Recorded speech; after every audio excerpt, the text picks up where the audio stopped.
Hi, new graduate physiotherapists, and welcome to your first ICU rotation. Today, we will be discussing the cough assist machine. So some learning outcomes include identifying why patients with Guillain-Barré syndrome use the cough assist machine, describe what the cough assist machine does, identify indications for cough assist machine, and examine contraindications and precautions to using the cough assist machine. Patients with Guillain-Barré syndrome often have weakness in the expiratory muscles such as abdominals and inspiratory muscles such as the diaphragm.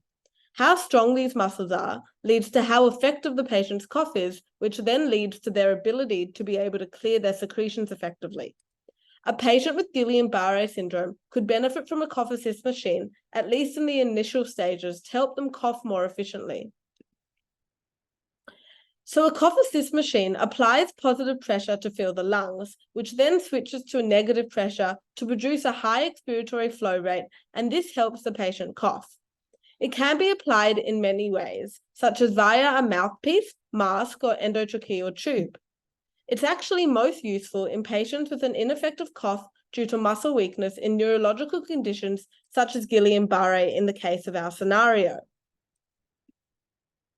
Some indications include any patient that is unable to clear secretions due to reduced peak expiratory flow, so a weak or ineffective cough, neuromuscular conditions with paralysis or weak respiratory muscles, such as Guillain-Barré syndrome and muscular dystrophy. And a cough assist machine helps prevent respiratory complications due to secretion retention.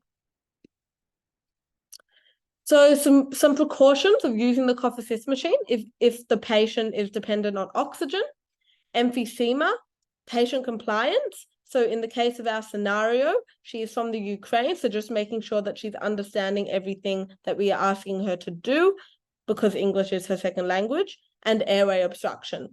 Some contraindications include vomiting, facial fractures, raised intracranial pressure, and recent upper GI surgery. That's it for today, new graduate physiotherapists. I really hope this helps you in the future when treating your patients in the ICU.